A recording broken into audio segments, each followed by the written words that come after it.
സർക്കാർ സ്ഥാപനങ്ങളും സർക്കാർ അധീനതയിലുള്ള ഹോസ്റ്റലുകളുമൊക്കെ പിള്ളേരെ കൊല്ലുന്ന കോൺസെൻട്രേഷൻ ക്യാമ്പുകളാണോ എന്നതാണ് പിണറായി ഭരിക്കുന്ന കേരളത്തിലുണ്ടായ ഏറ്റവും വലിയ മാറ്റമെന്ന് മാധ്യമപ്രവർത്തക അഞ്ജു പാർവതി പ്രവീഷ് ചോദിക്കുന്നു. ഉത്തരേന്ത്യയിൽ ഒരു കിളി ചിലച്ചാൽ പോലും ഫാസിസം എന്നലറിക്കൊണ്ട് കണ്ണിൽ കാണുന്ന പറമ്പുതോറും 4 റൗണ്ട് ഓടുന്ന, കുംഭമേളയിലെ സന്യാസിമാർ തുണി ഉടുത്തോ ഇല്ലയോ എന്ന് കണ്ണും നട്ടിരിക്കുന്ന, മൊണാലിസയ്ക്ക് പഠിപ്പില്ല എന്ന് കരഞ്ഞുകൂവുന്ന ഒരൊറ്റ ഒരുത്തനും ഒരുത്തിയും ഇതേവരേക്കും കോട്ടയം നഴ്സിംഗ് കോളേജിൽ നടന്ന ഏറ്റവും കിരാതമായ മനുഷ്യവേട്ട കണ്ടിട്ടേയില്ല എന്നാണ് അഞ്ജു സോഷ്യൽ മീഡിയയിലൂടെ തുറന്നടിച്ചിരിക്കുന്നത്. ശരിയല്ലേ? എന്തായാലും അഞ്ജു പാർവതി പ്രവീഷ് പങ്കിട്ട കുറിപ്പിന്റെ പൂർണ്ണ രൂപം വായിക്കാം. ദയയുടെ ഒരിറ്റു കണം പോലും ഈ പിശാചുക്കൾക്ക് മേലെ പതിയരുത്. ഏറ്റവും അറപ്പോടെ വെറുപ്പോടെ പൊതുസമൂഹം നോക്കിക്കാണണം ഇവറ്റകളെ. ആ വീഡിയോ മുഴുവനായി കണ്ട് മുഴുമിപ്പിക്കാൻ മനസാക്ഷിയുള്ള ഒരാൾക്കും കഴിയില്ല. ഓരോ സർക്കാർ സ്ഥാപനങ്ങളും സർക്കാർ അധീനതയിലുള്ള ഹോസ്റ്റലുകളുമൊക്കെ പിള്ളേരെ കൊല്ലുന്ന കോൺസെൻട്രേഷൻ ക്യാമ്പുകളായി മാറി എന്നതാണ് പിണറായി ഭരിക്കുന്ന കേരളത്തിലുണ്ടായ ഏറ്റവും വലിയ മാറ്റം. ഉത്തരേന്ത്യയിൽ ഒരു കിളി ചിലച്ചാൽ പോലും ഫാസിസം എന്നലറിക്കൊണ്ട് കണ്ണിൽ കാണുന്ന പറമ്പുതോറും 4 റൗണ്ട് ഓടുന്ന, കുംഭമേളയിലെ സന്യാസിമാർ തുണി ഉടുത്തോ ഇല്ലയോ എന്ന് കണ്ണും നട്ടിരിക്കുന്ന, മൊണാലിസയ്ക്ക് പഠിപ്പില്ല എന്ന് കരഞ്ഞുപോകുന്ന ഒറ്റ ഒരുത്തനും ഒരുത്തിയും ഇതേവരേക്കും കോട്ടയം നഴ്സിംഗ് കോളേജിൽ നടന്ന ഏറ്റവും കിരാതമായ മനുഷ്യവേട്ട കണ്ടിട്ടേയില്ല. അത് പിന്നെ എപ്പോഴും അങ്ങനെയാണല്ലോ. ഗണപതി ഭഗവാന്റെ ഫോട്ടോ കണ്ടാൽ കാപ്പി തൊണ്ടയിൽ നിന്ന് താഴോട്ട് ഇറങ്ങാത്ത പ്രത്യേക ബുദ്ധിജീവി പരീക്ഷകൾ വാഴുന്ന ഇടമാണല്ലോ ഇത്. ഇരട്ടച്ചങ്കുള്ള മുഖ്യൻ ആഭ്യന്തരം കൈയാളുന്ന കേരളത്തിലാണ് അതേ മുഖ്യന്റെ പാർട്ടിയുടെ വിദ്യാർത്ഥി സംഘടന അതിപ്രാകൃതമായ ഒരു ആൾക്കൂട്ട വിചാരണ നടത്തി ഒരു പയ്യനെ കഴിവേറ്റിയത്. ആ അരുംകൊല നടന്ന് 1 കൊല്ലം തികയാൻ പോകുന്ന അതേ മാസത്തിലാണ് സമാനമായ ഒരു സംഭവം പുറം ലോകം അറിയുന്നത്. അതിനർത്ഥമൊന്നു മാത്രം, ഇവിടുത്തെ നരഭോജി വിദ്യാർത്ഥി സംഘടനയുടെ ആളെത്തീറ്റയ്ക്ക് ഒരിക്കലും അറുതി ഉണ്ടാവില്ല എന്ന്.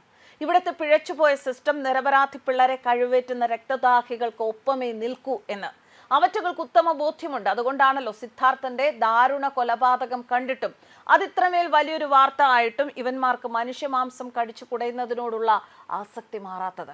ഇവിടെ ആരെ തച്ചുടച്ചു കൊന്നാലും നഷ്ടം ആ കൊല്ലപ്പെട്ട ആൾക്കും കുടുംബത്തിനും മാത്രമെന്ന് നരഭോജികൾക്ക് വ്യക്തമായിട്ടറിയാം. അല്ലെങ്കിൽ സിദ്ധാർത്ഥ മോനെ ആരും കൊല ചെയ്ത പിശാചുകൾക്ക് വീണ്ടും പഠനം തുടരാനുള്ള അനുമതി കിട്ടുമായിരുന്നു. ആ കുഞ്ഞിന്റെ മാതാപിതാക്കളുടെ പോരാട്ടം ഒന്നുകൊണ്ട് മാത്രം ആ നടപടിക്ക് സ്റ്റേ കിട്ടി. ഇതൊക്കെ കണ്ടും കേട്ടും കൊണ്ടിരിക്കുന്ന കുട്ടി പിശാചുകൾക്ക് പിന്നെ എങ്ങനെ ഭയം വരാനാണ്?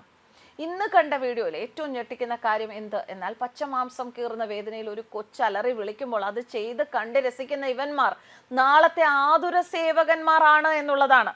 പഠിച്ചു കഴിഞ്ഞ് മനുഷ്യരെ പരിചരിക്കേണ്ടവരും മൃഗങ്ങളെ പരിചരിക്കേണ്ടവരും ഒക്കെയാണ് പൂക്കോട്ടും കോട്ടയത്തും ഒക്കെ ഈ രീതിയിൽ നരനായാട്ട് നടത്തുന്നത്. എത്രമാത്രം സാഡിസ്റ്റിക്കായി മാറിപ്പോയി പുത്തൻ തലമുറ. എമ്പതിയുടെ തരി പോലുമില്ലാത്ത തനി നരഭോജികൾ. കേരള പൊതുസമൂഹം ഒരിക്കലും മറക്കരുത് ഈ അരുൺപാതകം. ഭാഗ്യത്തിൻ്റെയോ നേരിയ അംശം ബാക്കിയായതുകൊണ്ട് അവിടെ മറ്റൊരു സിദ്ധാർത്ഥൻ ഉണ്ടായില്ല എന്നേ ഉള്ളൂ. ഒരിക്കലും പൊറുക്കരുത് ഈ കിരാതന്മാരോട്. ഇനി ഒരു കുടുംബത്തിലെ കുഞ്ഞിനു മേലേക്കും നെറികെട്ട പ്രസ്ഥാനത്തിന്റെ ചോരക്കൊതി പറ്റരുത്.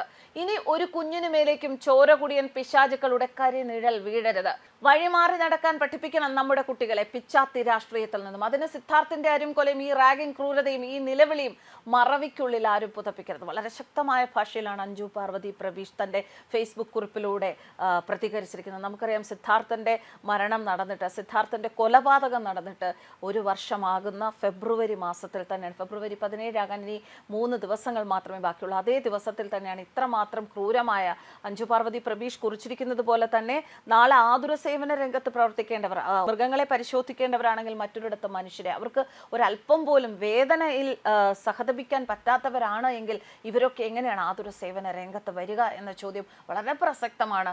എന്തായാലും കിരാത രാഷ്ട്രീയം അത് നമ്മുടെ ക്യാമ്പസുകളിൽ നിന്ന് തുടച്ചു മാറ്റേണ്ട കാലം അതിക്രമിച്ചിരിക്കുകയാണ്. ന്യൂസ് ഡെസ്ക് കർമ്മ ന്യൂസ്.